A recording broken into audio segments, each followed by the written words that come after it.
നമസ്കാരം. പാകിസ്ഥാൻ നടത്തുന്ന കൊള്ളരുതായ്മകൾക്കൊക്കെ ഇന്ത്യ കൃത്യമായി മറുപടി നൽകുന്നുണ്ട്. ഇതിന്റെ എല്ലാം പിന്നിൽ ഇന്ത്യൻ പ്രധാനമന്ത്രി നരേന്ദ്രമോദിയുടെ തല തന്നെയാണ്.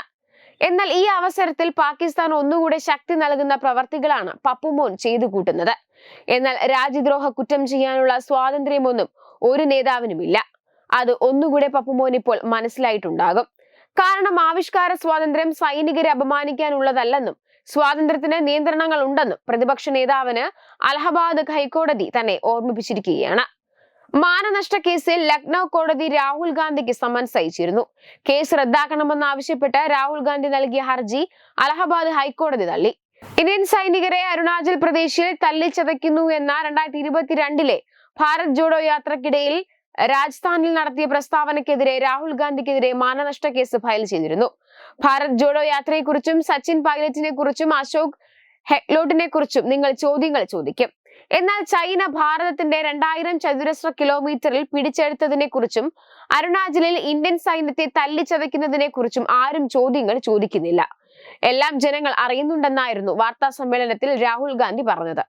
ഈ പ്രസ്താവനയ്ക്കെതിരെയാണ് ഉത്തർപ്രദേശ് കോടതിയിൽ മാനനഷ്ട കേസ് ഫയൽ ചെയ്യപ്പെട്ടത്. ഇതിൽ വിചാരണ കോടതി രാഹുൽ ഗാന്ധിക്ക് സമൻസ് അയക്കുകയായിരുന്നു. ഇത് റദ്ദാക്കണമെന്നാവശ്യപ്പെട്ട് ഹൈക്കോടതിയിൽ ഹർജി നൽകിയപ്പോഴാണ് രൂക്ഷ വിമർശനം ഉയർന്നതും ഹർജി തള്ളിയത്. ബോർഡർ റോഡ് ഓർഗനൈസേഷൻ മുൻ ഡയറക്ടർ ഉദയ് ശങ്കർ ശ്രീവാത്സയാണ് രാഹുലിനെതിരെ പരാതി നൽകിയത്. അതേസമയം കഴിഞ്ഞ മാസങ്ങളിൽ മുൻ കോൺഗ്രസ് പ്രസിഡന്റും പ്രതിപക്ഷ നേതാവുമായ രാഹുൽ ഗാന്ധി ഇന്ത്യയുടെ സായുധ സേനകളോടും സുരക്ഷാ ഏജൻസികളോടുമുള്ള തന്റെ നിലപാടിനെ കുറിച്ച് ഗുരുതരമായ ചോദ്യങ്ങൾ ഉയർത്തുന്ന പ്രസ്താവനകൾ ആവർത്തിച്ച് നടത്തിയതിന്റെ പരിണിത ഫലമാണ് ഇപ്പോൾ നേതാവ് നേരിടുന്നത്. പൊതുജനങ്ങൾക്കിടയിൽ ഭിന്നതയും അവിശ്വസ്തതയും വളർത്തുകയും ചെയ്യുന്നുണ്ട്. ഇന്ത്യൻ സുരക്ഷാ സേനകളുടെ സമഗ്രതയെയും ഉദ്ദേശങ്ങളെയും രാഹുൽ ഗാന്ധി പലതവണ ചോദ്യം ചെയ്തിട്ടുണ്ട്. ആഭ്യന്തര ബാഹ്യ ഭീഷണികളിൽ നിന്ന് രാജ്യത്തെ സംരക്ഷിക്കാൻ അക്ഷീണം പ്രവർത്തിക്കുന്ന ഏജൻസികളെ പിന്തുണയ്ക്കുന്നതിന് കാരണം അദ്ദേഹത്തിന്റെ പ്രസ്താവനകൾ അവരുടെ പ്രവർത്തനങ്ങളെ രാഷ്ട്രീയവൽക്കരിക്കുന്നതായി തോന്നുന്നു. ദേശീയ സുരക്ഷ പരമപ്രധാനമായ ഒരു സമയത്താണ് സൈന്യത്തെയും അർദ്ധ സൈനിക വിഭാഗങ്ങളെയും സംശയിക്കുന്ന ഈ പ്രവണത വരുന്നത്.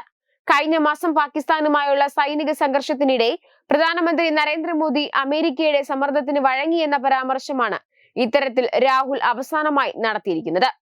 ഭോപ്പാലിൽ നടന്ന ഒരു പാർട്ടി പരിപാടിയിൽ സംസാരിച്ച രാഹുൽ US പ്രസിഡന്റ് ഡൊണാൾഡ് ട്രംപിന്റെ ഫോൺ കോളിന് ശേഷം പ്രധാനമന്ത്രി കീഴടങ്ങിയെന്ന് ആരോപിച്ചു.